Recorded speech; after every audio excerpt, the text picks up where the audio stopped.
So 660 million rand for the Fountainhead Property Management Company, essentially. If this now does go through, you're also looking at buying the overall property company, and that worth around 10 billion rand. Is that right? That's correct. Fountainhead is a PUT as opposed to a PLS. Yeah. So control vests with the management company.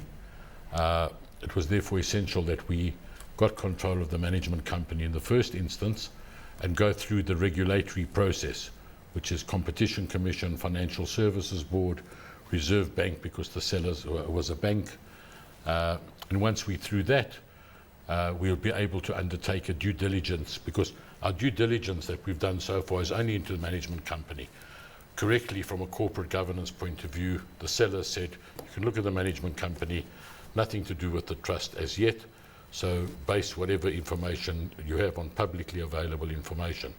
So once we've got control of the management company, we'll be able to look at the income forecast for the trust and finalise or fine-tune the offer that we'll make to Fountainhead shareholders. Okay, so what did you find so attractive about the management company? I mean, are you looking at the underlying assets? For us, here? it's the key to the underlying assets. We're not really, we used to be when we were Madison, but we're not in the business of management companies. We're in the business of owning assets, but this is the key. So it's like when you get married, you see you've got an engagement ring. No, I'm not engaged. Yeah. Okay, so you get engaged first, then you get married. But for us, we see it as one transaction. We've obviously had discussions with some of the Fountainhead shareholders leading up to it, and the response seems fairly positive in terms of what we're going to be able to do. Okay, so I mean, looking at I know that you've been talking about the transformation of your portfolio. I know that you've also been selling a lot of assets that have been giving you a bit of problems. I know specifically when, within various municipal areas.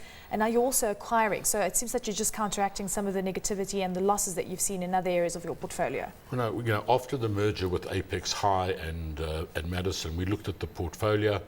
The GFC came, we said, B-grade offices are going to be tough. We started moving out of that.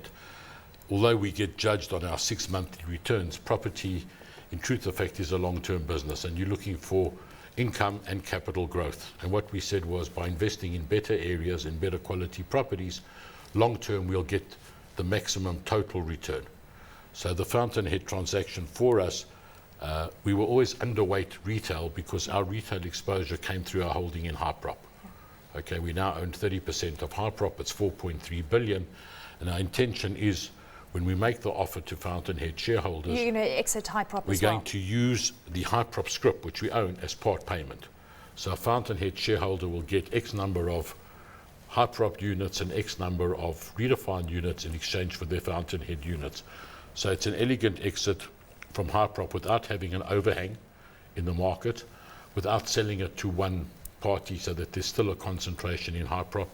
It will substantially increase Hyprop's liquidity, and we will have, hopefully, quality retail assets on balance sheet as opposed to holding them indirectly through Hyprop. Okay, so let's also just touch on you're talking about the underlying assets right now, and you spoke of office space at this point. We also know that a lot of people don't want to touch office space because that's where we see the highest vacancies coming to the fore. So just tell us about the mix of the actual underlying assets and what would you be doing with 70% of Fountainhead's assets are in retail. Yeah. In the main good quality retail. The biggest single asset is Centurion Mall, which is over 30% of the total portfolio, followed by Blue Route Mall, which has just been refurbished and has been a drain on Hyprop, which is now about R1 billion asset. That opened yesterday, I believe, very well. I haven't had figures.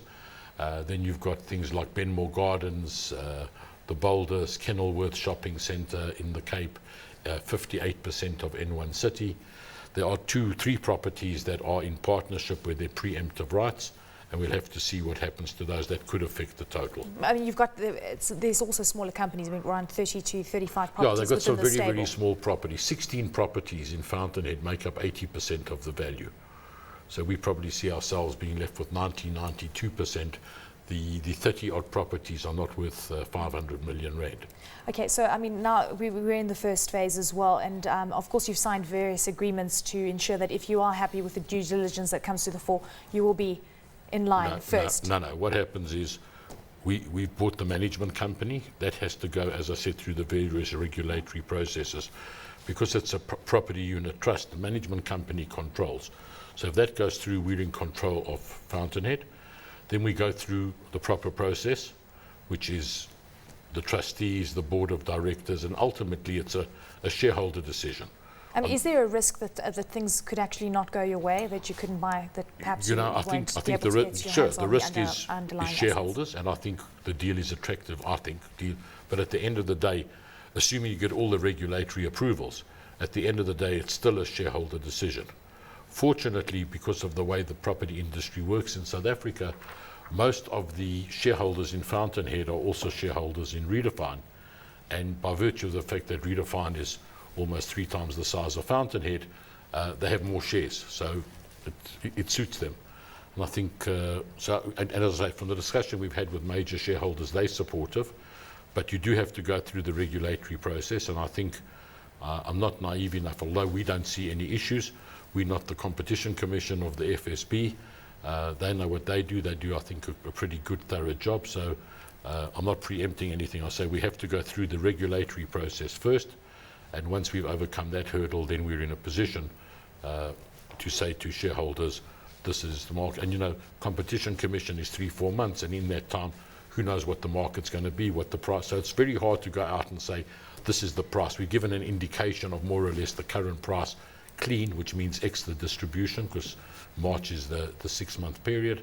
And the shareholders will get, if the effective date is 1st of September, they'll get the distribution to that date. Mark, I know that a lot of investors still think that it's a very tough market, but we're seeing a lot of occupancies coming through. We're not sitting with vacancy rates that we saw during the crisis. Is it a tough market? Are we going to see more consolidation? What is your view? I think that the market's still tough in sectors. Industrial is doing a lot better. Retail, even though retail sales for the first month or 2 months weren't that good, are still strong, particularly in the regional malls and in the bigger malls. B grade and C grade offices weak, but a lot of demand for AAA grade offices. So I think we're currently busy with probably 4 inquiries. And when I say we, it's the sector, because when you get an inquiry for 20 or 30,000 square meters, everybody's looking at it. But that's probably 120, 130,000 square meters between 4 users. And these things are planned long in advance. We are doing a 18,000 square meter building in Sandton on spec, which we're about to go on site, because we believe that there is the demand for the AAA, the green buildings, and that's where the demand seems to be. The second grade stock, let's call it, is only demand's going to improve when GDP gets to 3.5% or higher, not before. So still tough times there. I think there will be some consolidation, some more consolidation in the sector, primarily amongst the newer listings, the listings that happened last year where the market caps are $1 billion, $1.5 billion and less. I think there is the opportunity for consolidation.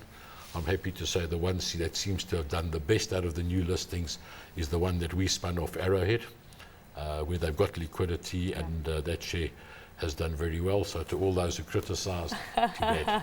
Fantastic. On that note, thank you so much, sir, for joining us. I hope you have a great weekend. Thank you.